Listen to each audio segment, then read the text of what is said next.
Welcome back. I'm Annie Sweeney. I'm Christina Steele. This is Holy Banter. And this morning, sitting here with us are friends Matt and Colleen Deryckere. Good morning. It's so good to have you guys. Tell us where you are from originally. How long have you been parishioners? I am from Zionsville, so born and raised here, but I grew up in the Methodist church in town. And then Matt and I met in college, and I'll let you. Yeah. Where was college? IU. Yeah. Okay. So I was born in South Bend, lived in Minnesota for 9 years, and then we moved to Westfield and then been in Indiana ever since. Did you learn to play hockey? Yeah. Yep. Did you play in high school? Yep. Yeah. Yeah, all through high school. We also have here with us, in case anyone hears, itty bitty tiny Margaret. 8 months old. We moved to Zionsville December of 2020. 5 years? Yeah. Tomorrow. Oh, you know the Okay. day. I I couldn't think it have was, told you I think it that. was December 4th. Yeah. He looked at his watch. Yeah. Let's look at the date. Oh my gosh. Okay. So, and then we'll get to from Methodist to Catholicism here in a little bit. You have 4 children, 1 son, 3 little girls. 2 of those little girls you just dropped off at the preschool. I wish so much that we could see a photo of their curls that are like 6 inches from their scalp and they bounce. They are so full of life. Juliet is pre-K. And then in 2 3s, we have our little Spitfire. Yeah, Caroline. She is a Spitfire. They're wonderful. Scary Carrie. Crazy. Juliet is probably going to be a nun, Yes. supposedly. She cried on Sunday when I told her I wasn't taking her to church. That's adorable. Yeah. Yeah, that's very special. Yeah. When she speaks, when she tells you something, I have this absolute innate feeling of I need to pay attention. I need to listen all the way through. And it's normally something about you as a firefighter, Matt. You're going to the fire station today or whatever it is. And yeah, she tells me the details. So, real quick, though, how long have you guys been married? April of 2017. Okay. So, Look, you remember the day we moved into our house. 8 years. 8 years. Yeah, 8 Nice. years. Almost 9. Okay. It's the dumb things I remember. You must be a numbers guy. I am. Yes. Yeah. I know Very numbers. much. Well, it was probably in the spring last year that I learned a little bit about your story. A friend of ours from Christ Lutheran, Tasha. And hello, by the way, to our friends at Christ Lutheran Church Preschool. It was a teacher who shared with me a promo spot or like a story share from Riley about heartbreaking loss that was told by a mother with extraordinary courage. We want to hear about this story. And then there's also a conversion on the other side. It took a while for me to finally be able to approach you guys together. And it just happened to be on a particular day. That week, you were taking the entire week off, both of you. What does the date September 9th mean to you? That is the day that our first child, was born. Ryan. Yeah. And only boy. Only boy. Ryan Matthew, named after Matt. Carried on the name. And so Ryan would have been how old today? 6. 6. 6.5. Yeah. So on September 9th, 6 years ago, you were heading into the hospital. I was heading into my 38-week appointment. Got it. And just was going in. We were planning, I think, to go to Menards and Costco afterwards. I had just started, I was taking a week of vacation before I had a planned induction. My blood pressure was a little high, and we had lots of things planned to enjoy, lots of errands to run. And I didn't feel very well. I just had a sinus infection, and my nurse practitioner was also a friend of mine, by the grace of God. Just had felt a calling that today was the day that she felt I needed to go. My blood pressure was just a little high again, and she said she just felt like something was calling her to have me go be admitted. There was no particular reason or strong warning. My main caring physician, my main OB, didn't understand why she was having me admitted, but sent me over. She's like, let's just have the baby come today. So got sent over and started the induction process. And thank goodness we did, because it ended up saving my life and Ryan's, in the sense that we got a couple of days with Ryan. What happened that you would have lost your life? So when we were there for a number of hours before, like, it was a lot of prep just sitting around, and then that evening I got up, I needed to go to the bathroom and realized I was bleeding a lot, and so we called the nurse, and they came in, they're like, "Oh, that's, like, kinda normal," and then they started trying to, like, find the heartbeat, and that's when they realized they were struggling to find it, so, like, from there, it was pull everything out of the wall, run me back to the emergency room, knock me out, like, get him out. And so I don't remember a whole lot of that, but his umbilical cord had torn away from the placenta, and by nothing that had been going on in the hospital, just, kind of a freak thing that had happened. Later, we found out that the umbilical cord had attached to a very weak part of the placenta. It just had not been caught, and it wouldn't have been caught in any normal ultrasounds. So if that had happened at home, like, the risk of the bleeding Oh, and, like, yeah. they wouldn't have been able like, he would have passed before Mhm. they even Mhm. were able to get him out, and then the blood loss would have been very significant for me. So waking up to that. Yeah, you mentioned in your story that, Mhm. you woke up and you knew something was wrong. Yeah, I think the first thing I said when I woke up was, "Is he?" And the response I got was, "He's alive." And so Yeah. it was my first child, and I didn't know that I was gonna be knocked out completely. No, I knew nothing about a C-section. I knew really nothing about, like, labor and Wow. delivery outside of, you know what, we didn't even do a labor and delivery class. We had done, like, a how to care for your baby afterwards class. Yeah. Yeah, and so you're so out of it, and, I heard he's alive, and then I think I talked to you, and you're like, "He was blue," and it was just a world we had no idea what was going on, but, like, from that moment, I just felt a lot of, like, peace. We immediately called our parents, like, my parents came to the hospital to IU North we were at IU North to be with me. We knew Ryan was gonna be immediately transported downtown to Riley, so Matt's parents were getting ready to he was Well, gonna no, be they didn't transfer him until, like, 4 hours after. well, see, that's how much Yeah. So he um was born at, like, 8:30 at night, Mhm. and then they had to stabilize him so they could Mm. transport him to Yeah. Riley. So it was probably I think it was about 1 in the morning when they finally sent him down to Riley. Then they brought him to our room, and we got to see him. So then she had to stay at the hospital Yeah. to recover from the Mm. C-section. Yeah. So I drove down to Mm. Riley. It was probably 2 in the morning, and then I think my parents Ni yeah, they met me down at Riley. So Wow. Mhm. So all this is happening to Colleen so quickly, and what are you doing? so they rushed her out, and then I sat in a waiting room by myself, and I'm like, "Well, I don't know what's going on." Okay. And I see people kinda coming and going because they took her to the operating room, and I'm sitting there, I'm texting my buddy who's a doctor, Okay. kinda Oh. one of my best buddies, telling him kinda what's going on. He's like, "Well, whatever you do, don't Google anything." I was like, I'm not. First of all, I have terrible cell reception in the middle of IU North. Okay. So I was just sitting there I was like, "Okay, they'll just get him out, and I don't know what's It'll be gonna happen, it'll fine. be fine." Yeah. Yeah.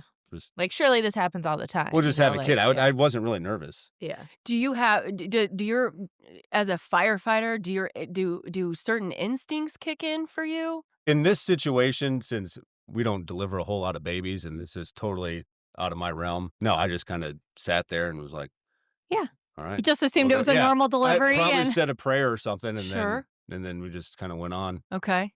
with the day, and then, so you didn't see the baby get delivered? no, no, yeah, Ryan. because they rushed her back and knocked her out, and, yeah, they pulled him out, and then they had to, he wasn't breathing when he came out, so they had to bag him, so they had to give him they didn't have to do they didn't have to do full CPR, they just had to, ventilate for him. Mhm.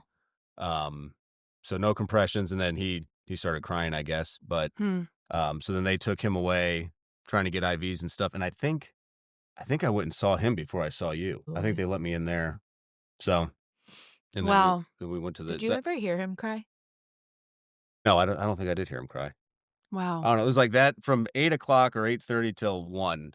That's like my blackout. I Okay. don't know why, but Survival it just mode. Yeah. seemed like it happened in like Shock. 20 Yeah. minutes. I Wow. don't even know what we did during Wow. that time. Yeah. Shock. And it's like they wheeled him I remember they wheeled him in, and he's in the little I don't what would you I call it the bubble, you know? Yeah. Incubator, That it's yeah, called. and, Yeah. to prepare him and, like, they kept telling me, like, "You can touch him," because it's like he was my first. Like, I didn't know, like, I didn't wanna, like, stick my hand in there, Mm. it was a very, like, weird experience, like, for a first-time mom, like and Oh we my don't have gosh. nieces and nephews, like, this was the first baby of the family, like, I didn't grow up around babies, I'm the youngest of all my cousins too, so Right. And so you're touching him. through Mhm. this bubble. Mhm. Do you ever get to hold him? When he was passing, that's the only time. Wow. I made it real fun. Absolutely crying. incredible. So were you able to get to Riley then before? So I was at IU North, so he was delivered Tuesday night, Monday night. Wednesday afternoon, my blood pressure was still high, and I have trouble. It's happened with all the kids since, like with postpartum blood Mhm. pressure was still high. They knew what was going on though, and were releasing me down to Riley. So the fire department Well, came. what had happened? Oh yeah. What had happened was he was at Riley, and they were doing this cooling process where they were going to cool him for 72 hours, and then try to get all of his blood gases and everything back to Mm. normal, and then they're going to bring his body temperature back up, and then do a head scan to see what kind of brain Mm. damage was done. So that's what we were doing at Riley. So again, when all this was happening, it's still like, I'm not thinking he's going to die. I Yeah, just Yeah. think, all right, we'll do this. He may be Yes. here for a little while, but Yeah. we'll still bring him home. Yeah, like our conversations were like, okay, like what do we need to plan for? How long do we Mhm. think he's gonna be there? Do we need to like find somewhere to stay that's closer to downtown? Like those were the Yeah. conversations we were having. Okay. Or like depending on like the loss of oxygen to his brain, like what like if he has disabilities, are there certain things we need to start thinking about or planning for? Right. When will we find those out? We never had a conversation those first few days of what if he doesn't make it. So Like they that, never said that that was a possibility. but we asked. Yeah, I don't know if they didn't say that. Yeah. Mhm. They kept saying he was very sick. Because Mm. so I went to Riley. They finally let me in at 5 in the morning once they had him all set up and everything in his room. And the nurses, I had talked to them and they're like, yeah, he's the sickest kid on the floor. He's the sickest kid in the Aw. NICU. So he had a nurse with him 24 hours. So they were, like I said, they're doing this cooling process. But in the meantime, they found out he had a bleed in his stomach. So then I think it was just from all the trauma and everything. So that was Wednesday. They did an endoscopy or attempted to do an endoscopy on him to see where the bleeding was coming from, to see if there was something that they could stitch up or whatever. And they got down there, and I guess he just had a massive blood clot in his stomach. So they had to do emergency surgery during the endoscopy. So they brought a surgeon in to get the blood clot out. So then that's when they had talked to me and told me all this was going on. And they're like, he was knocking on death's door. The surgeon told me he was pretty much, he didn't have much time until I got there and was able to get this blood clot out. So then that's when I called her. And then that's when they ended up releasing her so she could get down to Riley. So I called my battalion chief and told him what was going on. And I was like, can you get someone to take her down Mhm. here? Because I don't think anybody in our family can probably drive right now. Because at this point, we're like, this isn't good. Oh. Mhm. So they got an ambulance to IU North and took her down to Riley. I don't know, probably 15, 20 minutes, got her Yeah. down there. So then he was still recovering from surgery.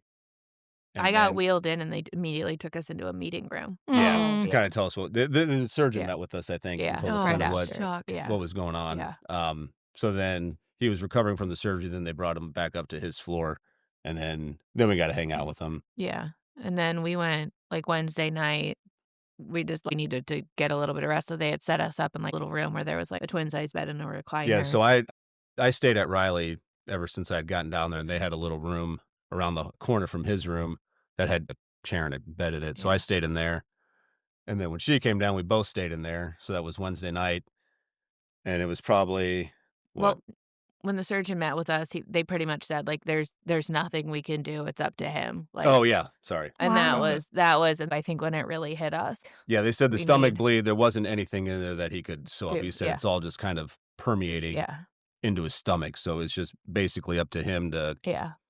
I think somehow you- get the bleeding yeah. to stop. Wow. And that's when it really hit us. And one of my best friends is a pediatrician, and she had been working under the neonatologist for her residency. So she came and met with us, talked to us, and I was like, just tell me like what's going on. Like I just need someone to talk to me. And so she came and met with us, which was helpful to kind of understand. And she was like, I can't tell you exactly what's going to happen, But then we went to bed that night and we kind of said, we get a knock on our door tonight, because they said we won't wake you up unless we need to. And so we were like, okay, if we get a knock on our door, we know it's not going to be good. And we maybe slept for a couple hours and heard that knock. Saw everyone like running. So I think it was like 1:00 Yeah. when they knocked, and they woke us up and they said his vitals all dropped. We basically had to resuscitate him. We got him back, but this is probably going to happen again, and Yeah. it's probably going to be worse the next Yeah. time. So we got up. We went into his room. Yeah. Did you go in there too? Yeah, and that's when you called the chaplain up, and we were Yes. parishioners at St. Malachi at the time. Yeah, so they brought a chaplain up. I was like, "Oh, is he a priest?" They said, "No." It's like, "Oh, I need to get a Catholic priest in here." So the chaplain called Father Danda at St. Malachi. So we probably got the phone call at 1, and then we probably had them talk to the chaplain at maybe 2. And here I got a picture of Father Danda baptizing him at 3:06 a.m. That's Yeah. beautiful. So And I was so nervous. Like, my thought when he was coming is, I'm not Catholic. Like, is this gonna prevent Ryan from being baptized? I was so nervous. I didn't know. And so I gotcha. think that was a big, like, turning point for me. I had been resistant, and this was like this was my moment where, like, I was called in, you know? I Ooh. was in. I was pulled in. So you said you got to hold him as he passed. Mhm. Yeah, so then So they yeah, got him baptized. Priest left. You went back to the room to go to bed. yeah. I stayed in his room while they were still. I mean, he was. I wouldn't say stable, but he was stable, I guess. And they were. It was kind of just back to the routine. And I think I put my headphones in and just found uh, You were listening to the the rosary rosary. on Yeah, I found some rosary repeat. playlists and just kind of. I probably fell asleep a little bit, and then I just remember hearing like beeping and chaos start to happen. I'm like, oh, this ain't good.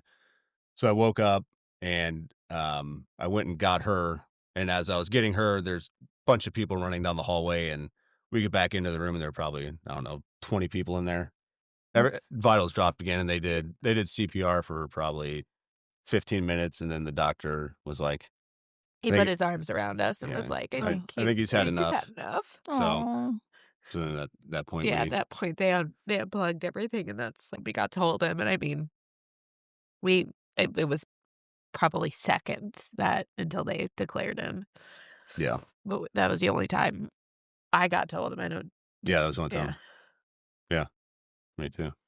And then, like, what do you do after that? You know, they were saying take your time, and but I was just so mad, so mad. You mentioned that you're angry in the hospital. You're kind of, I'm sure this is a while later, but you're leaving and you look in his room one Yeah, more time, but can you explain the anger? yeah. I was mad at God. Like, I was Yeah. mad at his sister who had passed as a baby from trisomy 13. And the whole time we were going through this, I was like, this can't happen to a family twice. This can't. It's just not possible. God won't let that happen to us again. His parents have already been through this. His family's already been through this. It's just not fair. So I was really mad. It wasn't supposed to be this way. And I went back to our room and I just like threw stuff like in our like against the wall in our room. You know, I'm so angry. And then I went to like grab something or like walk past his room, and that's when I saw his nurse just standing there rubbing his little feet and sitting to Aw. him. And I was like, oh, okay, I can't be mad. He's gone, and they're still just like standing here, like caring for him. And I don't know, still gets me to this day thinking about that moment because you don't ever imagine walking out of a hospital not ever being able to come back with him. Like, yeah, okay, you can leave. Like, maybe your baby's in the NICU for a while and you have to leave and come back. But like, we just had to leave him. We didn't get to bring him home. We had to drive home with the empty car seat, like, to his room of stuff. And that just was never anything that had ever crossed my mind. Yeah. And then future pregnancies that crossed my mind every single day, you know? Oh, So, yeah, I can imagine that going home would have been a really yeah. difficult. So he died probably at Five something. 5:30, and by the time everything got wrapped up, and we probably left at 7:30, 8 o'clock in the morning. We're on 65, and I'm in the right lane going about 40 miles an How hour. dare you, world? Just work traffic and just Yeah. looking around, being like, these people have no No idea, idea. Oh my Yeah. gosh. no idea what's going on. So I assume Mind-blowing. you were able to have a funeral for him. Mm-hmm. That's lovely. Yeah, thrown into that within a day or two. Yeah. And like Right. sitting in the funeral home, I was sitting there being like angry too. Like someone just make these decisions. Yeah. Like you have a funeral director who's does not know your family. Yeah. Well, You I want to know, I want to take just a quick step back. You leave without Ryan, and what do you do? We went home, I think we went home, tried to take a nap. tried to take a I nap. was like, I just want to be alone. Like I just want to sleep. Like it had been. And then we woke up from the nap, and Matt looked at me and he was like, I don't even think we fell asleep. You were like, "We can't be alone. We can't do this." So who do you have beside you? I don't know who We came in called your first. we called Probably your my family parents. first. Yeah, and your siblings came. Yeah. And then over the next week, we just had Was it just friends, kind of nonstop? My family. parents, yeah, our both of our families are local. Yeah. So it was our Cousins, families, aunts, uncles. Yeah, we had a whole bunch of everyone. people from work. And you wanted that? Yeah. You Yeah. wanted We you, needed you it. welcomed that? Yeah. In the beginning, I thought we need to take a nap. We haven't Yeah. slept in 4 days, and she's still recovering from a Yeah, emergency C-section, yeah. But then we quickly realized that, No. let's not do this by Yeah, we can't do ourselves. it by Okay. ourselves. So then we had people over all Okay. the time. Just, where is he buried? Our Lady of Peace. Okay. So do you go visit his grave every year? We went every day For the first few months, it was Yeah. every day. That's That's amazing. sweet. Yeah. So yeah, we go And then at at least- least once or twice a month. That's I'd sweet. say Yeah. just go hang out, walk around. But you have this moment in the hospital, and you second guess, is this going to be a problem for Ryan if I'm not Catholic? Yeah. And here's the moment for you. You're pulled in Yeah. where most people run the other way. And you even say you're angry and Yeah. you question, and this isn't fair. You didn't run the other way. You went toward. How? I think seeing Father Danda it felt like he got there in 5 minutes, and I was like, this is it, and not saying, I mean, I grew up very involved, with the church, and I mean, I'd strayed away in college, and Methodist church. yes, yeah, yes, the Methodist Well, I church, was just yeah. people know it wasn't the Catholic church. It's Matt, we're going to get to you in a moment about how diehard Catholic you are. Okay? Let him confirm for everyone. I was not Catholic. You were baptized Catholic. I was baptized Catholic, and that was the only thing. Yeah, so it was in that moment, and I think it was that moment where I felt like our family needed to be, like, fully united, and fully united in Christ, and it was within a week or two of Ryan dying, we reached out to St. Malachi. RCIA had already started, they got me in late, and we just dove right in. Perfect timing. Yeah. So you were going through RCIA at a time of grief and loss. Yeah. That had to have been a little profound. Yeah. Yeah, well, and, one of my, like, good friends from high school, we walk into RCA the first day, and she's, like, one of the mentors at our table, and I was like, well, this is, like, a very, like, interesting like, someone I wouldn't have expected, like, because I grew up in Zionsville. This is, a church in Brownsburg. I didn't know she, attended there, and she actually is a St. Al's parishioner now. I just talked to her a couple weeks ago, and so it just felt like all of this was, like, lining up too, and, like, how it was supposed to fall into place, and I think the connections we made, it was such a fun RCIA experience. Well, then it was Wow. during COVID, so we didn't get to go through the The whole Easter Vigil. Yeah. Yeah. Drive-through confession. Yeah. No, but it was I felt like it was exactly the experience I needed in that moment. Wow. Because it gave me also something to just dive into Right. in my grief and, like, Right. help me process my grief, Mhm. and Now, were you working at the time? I was, and I took a full 8 weeks of Okay. leave before I went back. You took a little bit of time. Yeah. So she decides to convert to Catholicism. Happiest day of his life. Okay, before Ryan, Yeah. had you guys talked about Yeah. this? I think it on that mainly s- came up when we were getting married. Well, so it sounds like you grew up and you were pretty devout Catholic. Oh yeah. Yes. Where did you go to high school? He's all the things. Brebeuf. I went to Brebeuf. Oh, did you? Yeah. Okay, yeah. So yeah, I did K through 12 Catholic school. Where'd you go for elementary? St. Maria Goretti. Okay. And so then IU, were you pretty active at the Newman Center down there? Most people take a break No, in yeah, college. yeah. You still went. You I went. break. I went once in a while. Yeah. But I would say probably from when I was born until college, I don't think I ever missed a Sunday mass or a holy day of Yeah. obligation. You are Like, very devout. well. I don't know if it was me. I think it was more my Right. parents. But what made you come sure. back to the Yes. church after college? I don't know.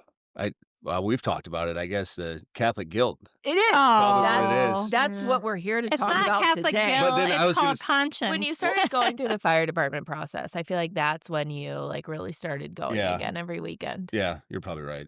Why is that? Trying to get God on my side. He is, Matt. So think you it was guys also maturing and Yeah, like probably you that said you too. talked about it when stabilizing. you got married, but then but did you get married in the church? We did. Okay.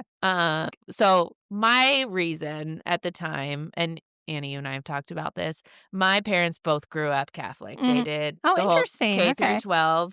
My dad was married very temporarily before my mom, like no kids and short marriage. And so then when my parents met and decided to get married, they were not able to get married in the Catholic Okay. Church. So they made the decision to leave the church, and I was baptized Catholic for some reason. Yeah, that's interesting. Probably to make their parents happy. That's usually what it is. At Our Lady of Mount Carmel too. We lived in Bloomington at the time, so yeah. After that we just grew up going to a non-denominational church and then the Methodist church, and I just felt like, growing up, like, well, that the church wasn't going to recognize, my parents' marriage, like in our family unit in that sense. So like, I'm not going to join. Like, like I had a very negative feeling towards it. Sure. Okay. Yeah. So how did your parents feel when you converted? We didn't tell anyone that I was going through Oh. it. We kept it. And there was one Sunday when his parents were coming to Mass at St. Malachy, and I was sitting in the RCIA room. Oh. And I was like, I cannot sit where they can look through that door. Because if they see me in here, Yeah.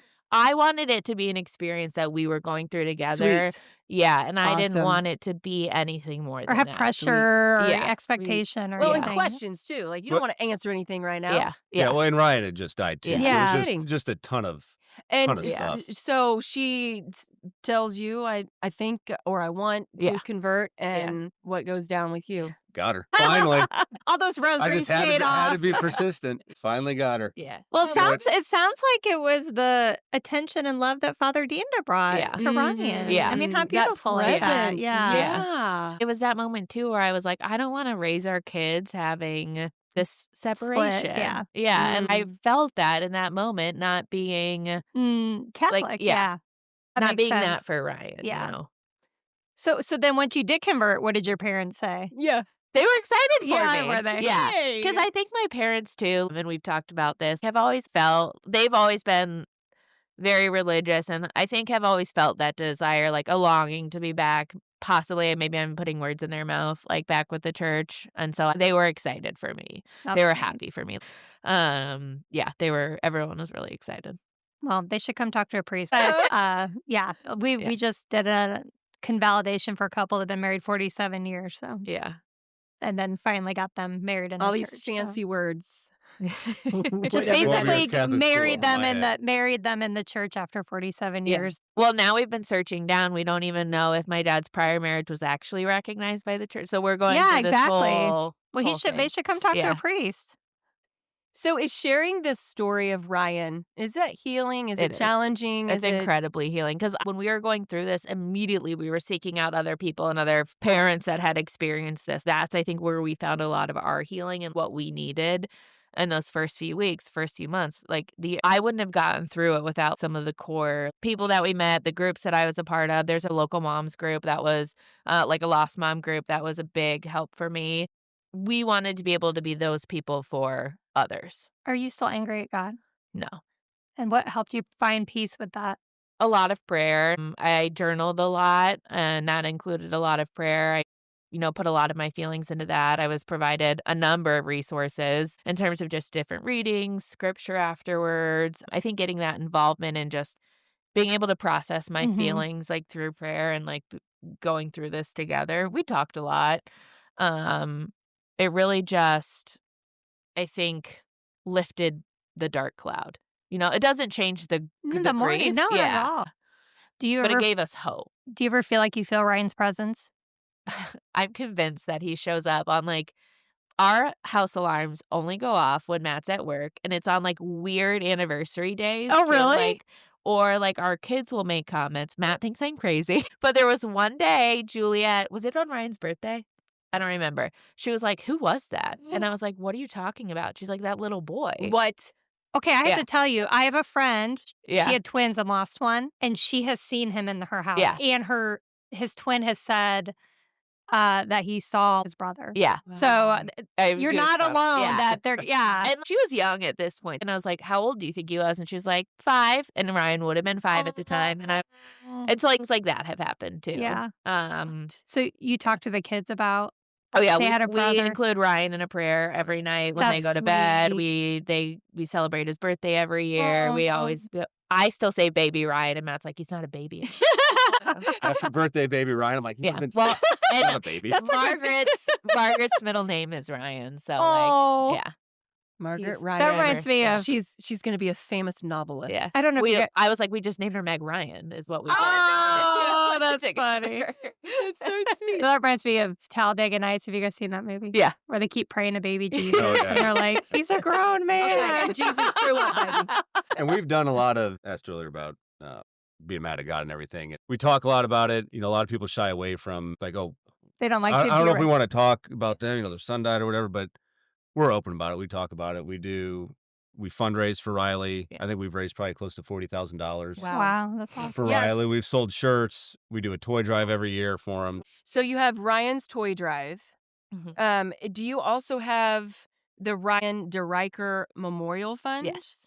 And then there's also a separate Riley's Children's Foundation. You guys kind of like active with that, or The fund is through the That's- Riley that's through the Children's hospital. Foundation. you guys started the Memorial Fund as well? Through them, through the Children's Foundation. It's tied together. Okay. And then the toy drive, is that something you guys did separately? How Yeah. did that even start? I think so. We belonged to a gym in Brownsburg, and I think it was that first Christmas. I think they were the ones who asked Oh, okay. about Donating toys or something, and we're like, "Oh, that sounds like a good idea." So We they donate so toys, excited. and then she creates an Amazon wish list, and people we post about it on Yeah. Facebook and Instagram and great. everything, and people can just order toys, and they get sent straight to our house, or they Oh. can drop them off. We try to make it as easy as possible Yeah. for people. And then you deliver them to Riley. Yeah, so That's then lovely. usually mid-December we take all the toys down So there. it's going with on the right gym. now then? Yeah. Okay. Yeah. And then the gym, they raffle off What's Free the name of the gym? membership. Exact Fitness. Exact Fitness. So you Fitness? go to a Amazing gym in gym. Brownsburg now? We More used like to. We fitness lived in cake in my Brownsburg. mouth. Yeah. But we've stayed close with the Yeah. owners of the gym. That's nice. So they raffle off I think they did a lifetime membership. It's a Wow. full Or at year least a membership. full year. Full year membership. Yeah. So they raffle that off, and then Amazing gym if anyone's looking. Love them. Yeah, Okay. good gym. Rachel Kyler. Do you guys on the side though, for your own self, do you run and bike as part of how you get through Yeah. some of the grief? And do you also participate in like fundraisers, biking and running? Yeah, so you're supposed to wait 6 weeks post C-section to start running. Like 3 or 4 weeks after Ryan died, I was texting You were out. my nurse practitioner, and I was like, Yeah. can I just go? She's like, yes, just Yep. be careful. That's where I needed to get back into that routine. And it's been like that post every kid too. And so when I did a running podcast, it was truly, that's my time to connect. Mhm. It's hard to be in your own thoughts in that time, but that's where I needed to process some of my time, find my grief. You felt the same, you needed to get back on your bike to have that Yeah. time. I ran the Monumental Marathon. Oh, What year was that? 2 years ago. ago. My first I run half marathons. Yeah, so I ran that was my first marathon, my first and only marathon to this point. So I fundraised for that. okay. That's been really my only running fundraiser towards it. Yeah, and I don't fundraise for cycling, but every year me and some of my buddies do a 100-mile ride Oh, that's fun. just around. We go to the cemetery and then just oh, that's fill lovely. up the other. You fundraised one year. You did Rhinos. Yeah, I guess Ride we sold. Yeah. Yeah, we sold miles. jerseys. And I think that was the stickers. first year. Yeah. So we just do kind of a memorial ride, and then I do a lot of cycling to I don't know, one for fitness, and then two, Yeah. it definitely Oh, yeah. helps get some of the No. frustration, and Yeah. especially certain parts of the year. September is always kind of Yeah. a harder month, so Mhm. Those memories. And when you guys took that week off, when I saw you, what kind of things do you do? On the 9th, we usually, that's our big birthday celebration. So we pulled the kids out of school a little early, took them, went and bought cupcakes. We go sing at the cemetery. And that's our day of celebration. And then Matt and I always go to Noah Grant's for dinner because that was the last place we went to dinner the night before he was born. So that has always been Aw. our tradition each year. And then the 10th and 11th are just days where we kind of just hang out. Do The- whatever. yeah. Spend time Yeah. together. Yeah. That's nice. The 12th is the harder day for me. Mm. It's not a day really of celebration. Mhm. But we always, I think, just try and do things as a family. And This year we drove to Chicago. That wasn't very relaxing in the car. For Right. 3 hours, but- I went to a Cubs game by myself. I thought it was Yeah, great. Matt had a great September 12th this year. It was great. I was with the kids at the Shed Aquarium. My God, that sounds terrible. Yeah.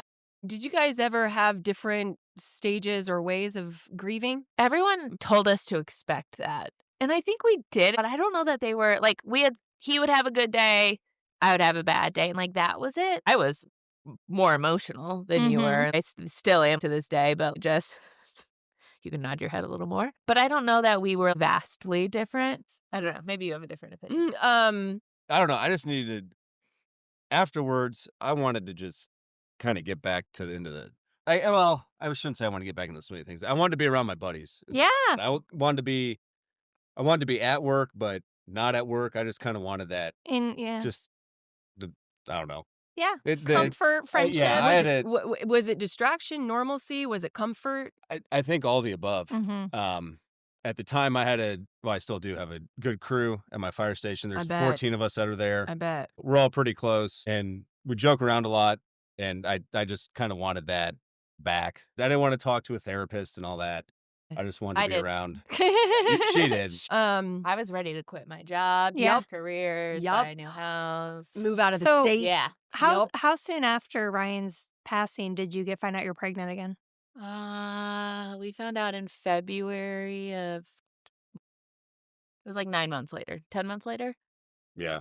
So how did you feel when you found out you're pregnant? I was terrified. I ignored it. I feel like I didn't accept it. I didn't let anyone celebrate it. I remember my mom asking me to send her ultrasound pictures, and I didn't want to. Mm-hmm.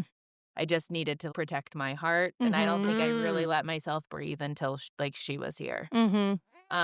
Towards the end, maybe I opened up a little bit more, but And what an absolute angel to have have come along in your life.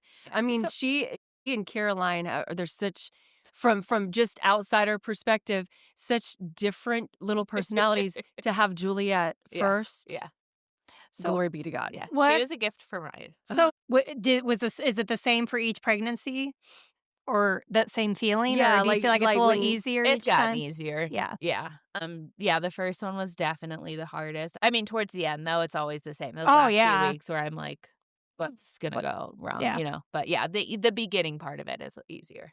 Wow. Yeah. Well, you have adorable, precious, cute little babies. I mean, keep it coming. But what's Come to funny- our house at 7 When- p.m. We'll change that. When we drove home from Riley the day that Ryan died, we made a comment to each other, and this will stick with me, that we said, Ryan is going to give us 3 girls. No. you did not. Oh yeah, I said we're only having girls from here on out. We There's said no way I'm having 3 another girls. boy. Yeah. And We're sure going to end enough. up with 3 girls. Well, maybe you'll What now is have a happening? boy. What is happening? I don't know. I think these girls have so much of an impact on their daddy. You're outnumbered. You are it's terrible. yeah. It's terrible. You No, are I a know how you sucker. feel. I live with all men. And Yeah. Such a great honor to hear and be privy to the story and your honesty and just the transparency. And thank you so much for sharing every tidbit. It's thanks for having massive. us. Well, and just it's just such a beautiful story of faith and All the things. and just that Jesus is with us in that darkness. Yeah. I mean, do you feel like you've changed as a person having Oh, gone through this? Absolutely. The person that I was, there's like life before Ryan and there's Mhm. life after Ryan. How do you feel like it changed you? the empathy that I have in situations now and just like putting life in perspective. I'm much better about setting boundaries for myself too. Like that was a big lesson in grief. But I think, just the values that I place on life look vastly different now than they did before. Yeah. I think we're much more involved in like different like community and like give back. Like we find so much more joy. And when my therapist helped me realize I don't have to change my job and be a social worker, you know? I can like find that satisfaction through like the toy drive, through fundraising, through like volunteering. That's and stuff. gentle. And just being a beautiful family to your children. Right. Yeah. Yeah. Right. God No. gave you these children Yeah. and you're the perfect mom for them. But it's been fun to see at night now that Juliet's getting older too. So we say the same prayers every single night when we go to bed. And Caroline now too will start trying to repeat them. What prayers do you say? We say a Hail Mary, and then the prayer that we said for Ryan's funeral was, God saw you getting tired. A cure is not to be. He put his arms around you and whispered, come to me. It broke our hearts, Lizzie, but you did not go alone. Part of us went with you the day God called you home. Aw, We say that. Wow. that's sweet. That is very sweet. Yeah. It's just a beautiful story, and I think for our listeners, hopefully it will help them. It's Yeah. just always beautiful to hear a story of that healing and Yeah. how God can heal our hearts even through Absolutely. the darkness. Oh my Yeah. goodness. Yeah. Yes. It's also that you in your heart were so angry at him, right? But yet he comes right behind us Well, he never leaves. with that love. Yeah. I'm sure we felt anger, but I don't remember Yeah. feeling. We also want to thank Margaret for her contribution as well. Thank you, Margaret. Yeah. And well, bless you guys today. Yeah, thank you. And- Yeah, we appreciate If it. anyone's looking for us, we're usually hiding in the cry room and Curly had a job. Looking defeated. Looking defeated. If you would like to hear more holy banter, please check us out on Apple Podcast, Spotify, and now our St. Alphonsus website at zionsvillecatholic.com/podcast.